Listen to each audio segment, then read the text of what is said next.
spring has officially sprung, and typically the season brings more sunshine, blooming flowers, and even greener grass. But with all of that also comes more pollen. And for people with seasonal allergies, it can really be a frustrating time, making it difficult to get on with their daily lives. Let's get a better understanding of what might be taking place. Bring in Professor Mike Levin. He's the CEO of the Allergy Foundation of South Africa and joins us now via our video link. Prof, it's great to have you on the program. Thanks very much indeed for your time and patience. If you're not affected by allergies, this is a story that perhaps you don't think about often, but perhaps let's begin with bringing those people on board with the common questions that are asked. What are allergies? Perhaps you can take us through what typically happens in your body when you start getting this kind of irritation. Sure. So what we're talking about at the moment is predominantly people with respiratory allergies. So that's allergic rhinitis or asthma that are having problems because of the spring flowering of the trees and grasses and weeds that are producing huge amounts of pollen at the moment. And these will result in loss of control of those conditions. So lots of itching, sneezing, runny nose, and when it goes into the chest, difficulty breathing and possibly even asthma attacks. What's happening in that situation is that because the person is extra sensitive to pollen, their body is almost confusing the pollen for something that is attacking them, and it's setting up a protective immune response against that innocent pollen, which is then resulting in symptoms. And the reason that that's important to understand the mechanism behind it is that there is this constant inflammation and swelling in the nose or in the chest that is caused by the pollen.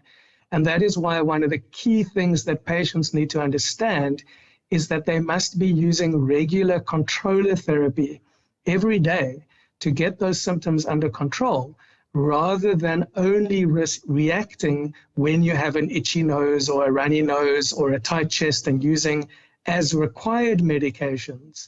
Because that approach of treating just symptoms on demand is not going to deal with the underlying problem and can cause side effects and even loss of efficacy of that treatment over time. Fascinating. Is this nature or nurture, Prof? I mean, are people with allergies in that position because of their genetic composition or because of just about how they live their lives, so to speak? So that's a fascinating and extremely complicated question. And as with many things, there's a mix between your genetic and your family predisposition right, and where it is that you grew up as a child, shaping your immune system and either leading you to become somebody who has got normal tolerance to all of these allergens or somebody who has these reactions and is an allergic individual.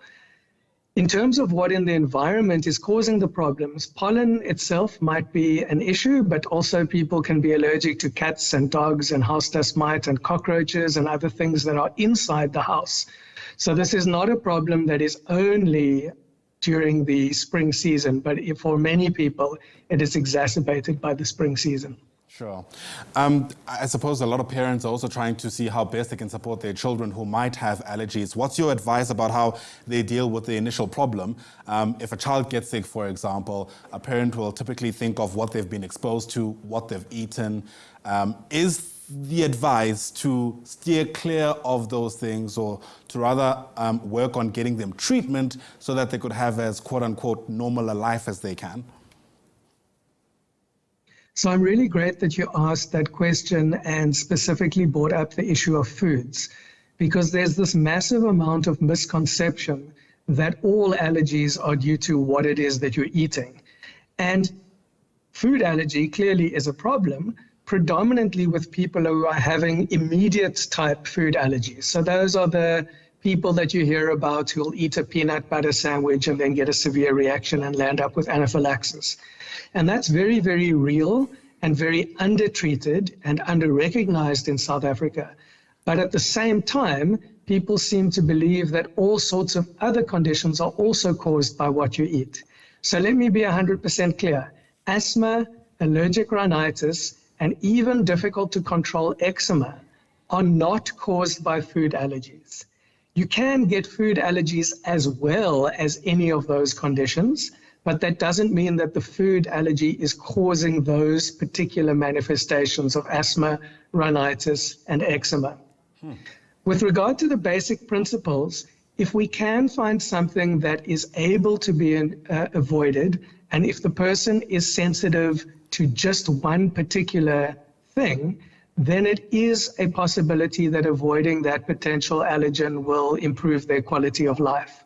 But the fundamental principle still refers back to what I said earlier about making sure that when you have allergies, you consider it a chronic disease.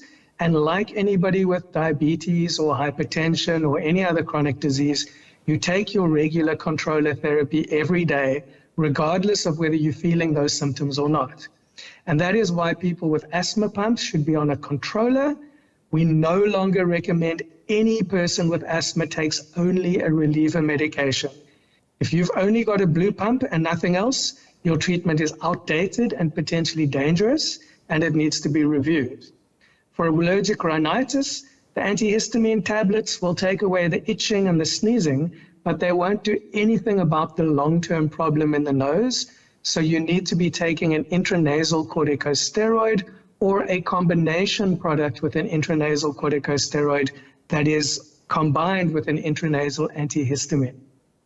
Sure. There's a lot of information in terms of what I've told you today, and I think that it is really critical for your listeners to know that all of this information and far more information is available on our website at www.allergyfoundation.co.za, along with information as to which doctors you can consult who've been trained in allergy, so that you can consult a doctor who's actually got the experience and the skills that you require, Right. and all the other information about the various products that are supported and endorsed by the Allergy Foundation of South Africa.